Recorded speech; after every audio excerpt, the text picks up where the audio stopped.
அரசியல் மேடை நேயர்களுக்கு அன்பு வணக்கம். இலங்கையை வாரி வீசி எறிந்து விட்டது டிட்வா புயல். அங்கு வாழும் மக்கள் பெரும் சேதத்திற்கு உள்ளாகி இருக்கிறார்கள். அதாவது உயிர் சேதமாக இருக்கட்டும், பொருள் சேதமாக இருக்கட்டும், எதுவாக இருந்தாலும் ஒரு பெரிய பாதிப்புக்கு உள்ளாகி இருக்கிறார்கள் இலங்கையில் வாழக்கூடிய மக்கள். உலக நாடுகளின் ஆதரவு கரம் நீள்கிறது. இந்தியாவும் பெருமளவு உதவி செய்து வருகிறது இலங்கைக்கு. இலங்கையோட முன்னாள் அமைச்சர் கூட சொல்லியிருந்தாரு, இந்தியா எப்பொழுதும் இலங்கைக்கு உதவும் நாடாக உள்ளது அப்படின்னு சொல்லியிருந்தாரு. அங்கு தனது உறவுகளை இழந்து வாடும் குடும்பங்களுக்கு நமது சேனலின் சார்பாக ஆழ்ந்த இரங்கலையும் வருத்தத்தையும் தெரிவித்துக் கொள்கின்றோம். அடுத்து பார்த்தீங்கன்னா, பாரத பிரதமர் திரு நரேந்திர மோடி அவர்கள் 2 நாளைக்கு முன்னாடி கோவால ஒரு மிகப்பெரிய ராமர் சிலையை திறந்து வைத்திருக்கின்றார். அதாவது 77 அடி உயரம் கொண்ட அந்த ராமர் சிலையை திறந்து வச்சிருக்காரு நம்ம பாரத பிரதமர் திரு நரேந்திர மோடி அவர்கள்.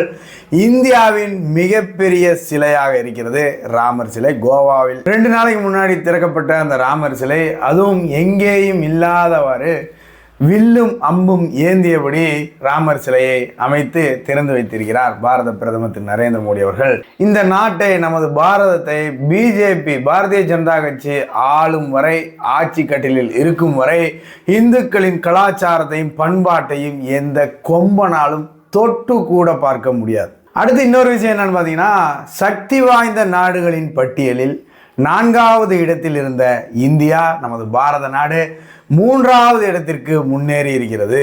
அதாவது 4வது இடத்துல இந்தியா இருந்தது, 3வது இடத்துல ஜப்பான் இருந்தது.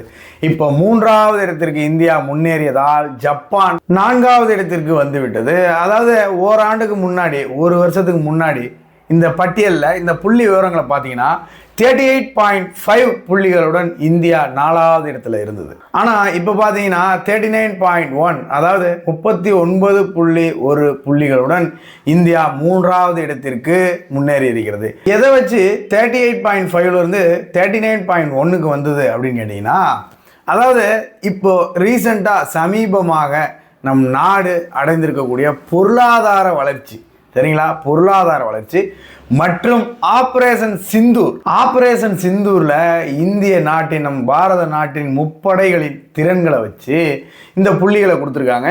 இந்த புள்ளிகளை கொடுத்தது மூலமாக இந்தியா 3rd பிளேஸுக்கு முன்னேறி இருக்கிறது. யார் ஆள்றா சும்மா விட்டுருவாருன்னு நினைச்சிங்களா? சாதாரண மனிதன் அவரு. பாரத பிரதமர் திரு நரேந்திர மோடி அவர்கள் அந்த இறைவனால், அந்த கடவுளால் அனுப்பப்பட்டவர். குறுக்க யார் வந்தாலும் அடித்து தூக்கி வீசிட்டு போய்கிட்டே இருப்பார். 1st பிளேஸில் யுனைடெட் ஸ்டேட்ஸ் இருக்குது, அமெரிக்கா இருக்குது. 2வது பிளேஸில் 2nd பிளேஸில் சைனா இருக்குது. 3rd பிளேஸில் இந்தியா இருக்குது. நீங்கள் எல்லாரும் பார்க்க தான் போகிறீங்க. விரைவில் இந்தியா சக்தி வாய்ந்த நாடுகளின் பட்டியலில் முதலிடத்தை தொடும். அதை நம்ம எல்லாரும் பார்க்க தான் போகிறோம். அடுத்து அண்ணாமலை அவர்கள்கிட்ட இந்த செய்தியாளர்கள், நிருபர்கள் ஒரு கேள்வி கேட்குறாங்க. RS பாரதி ஏதோ சொல்லியிருப்பாராட்டுது, அவர் பாட்டுக்கு கொச்சையாக ஏதோ ஒன்று பேசுவார்ல எப்பவும் போல், அந்த மாதிரி எப்பவும் போல் IPS படித்தவர்களாம் அப்படின்னு ஏதோ கொச்சையாக பேசிட்டார் போல். இதை அண்ணாமலை அவர்கள்கிட்ட ஒரு கேள்வியாக கேட்குறாங்க நம்ம செய்தியாளர்கள். நான் என்ன நினைக்கிறேன்னா, இந்த செய்தியாளர்கள் இருக்காங்களே, இவங்கெல்லாம் திமுகவால் ரொம்ப பாதிக்கப்பட்டிருப்பாங்களாட்டுக்கு. அதனால இவங்களால நேரடியாக விமர்சனம் பண்ண முடியாமல் இப்படிலாம் கேட்குறாங்க போல இருக்கு. அதுவும் சரிதான், அவங்களுக்கும் கோபம்லாம் வரும் தானே, அவங்களும் பாதிக்கப்பட்டிருக்காங்கல்ல, அந்த ஆதங்கம் இருக்கும் தானே. அதெல்லாம் வச்சு அவங்க இப்படிலாம் பதிலடி கொடுத்துக்கிறாங்க திமுகவுக்கு. சார், அதுவும் அண்ணாமலை அவர்கள்கிட்ட போயா நீங்கள் கேட்கணும்? இந்த மாதிரி ஒரு பதிலடியை திமுக அரசியல் வரலாற்றிலே பார்த்துருக்காது. ஆனால் RS பாரதி அவர்கள் பார்த்தீங்கன்னா, எனக்கு ஒரு அரசியல்வாதியாக இதை பேசுவதற்கு பிடிக்கவில்லை, இருந்தாலும் இதை பேச வேண்டும். அதாவது அவர்களுக்கெல்லாம் இருக்கக்கூடிய ஒரே தகுதி அறிவாலய வாசல்ல அமர்ந்து பிச்சை எடுப்பது. அங்கே உட்கார்ந்தோம்னா கோபாலபுரத்து குடும்பம் பிச்சை ஓடுவாங்கறதுக்காக காலமாக ஜெனரேஷனாக RS பாரதி போன்ற சில 3-4 பேர் அறிவாலய வாசல்ல பிச்சை எடுப்பதற்காக அமர்ந்து கொண்டிருக்கின்றார்கள். அவர்களுக்கெல்லாம் பதில் சொல்லி என்னுடைய தரத்தை தாழ்த்தினால் அது ஊடக நண்பர்களுக்கும் சரியாக இருக்காது, நான் சார்ந்திருக்கக்கூடிய கட்சிக்கும் அது சரியாக இருக்காது. இந்த மாதிரி பதிலடியை மட்டும் இல்லை சார், இந்த மாதிரி ஒரு தலைவரை தமிழக அரசியல் வரலாற்றில் திராவிட கட்சிகளாக இருக்கட்டும், தமிழ்நாட்டில் இருக்கக்கூடிய எந்த கட்சிகளாக இருக்கட்டும், இந்த மாதிரி ஒரு தலைவரை பார்த்துருக்கவே மாட்டாங்க.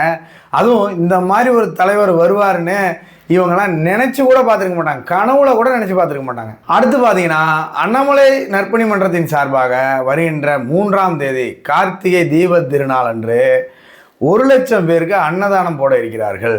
எங்க அப்படின்னு கேட்டீங்கன்னா, திருவண்ணாமலை கிரிவல பாதையில் இருக்கக்கூடிய அபாய மண்டபம்னு ஒரு மண்டபம் இருக்குது. அந்த மண்டபத்துக்கு பக்கத்தில் 1,00,000 பேருக்கு திருவண்ணாமலை தெற்கு மாவட்ட அண்ணாமலை நற்பணி மன்றத்தின் சார்பாக இந்த அன்னதானத்தை போட இருக்கிறார்கள். 1,00,000 பேருக்கு சாப்பாடு போடுறதுனா சின்ன விஷயமா? எவ்வளோ பெரிய விஷயம். வாழ்த்துக்கள். அண்ணாமலை நற்பணி மன்றத்திற்கு நம்முடைய சேனலின் சார்பாக வாழ்த்துக்களை தெரிவிச்சுக்கிறோம். அண்ணாமலை நற்பணி மன்றத்தின் மக்கள் பணி மேன்மேலும் சிறக்க வேண்டும் அப்படின்றதையும் நம்ம சேனலின் சார்பாக சொல்லிக்கிறோம்.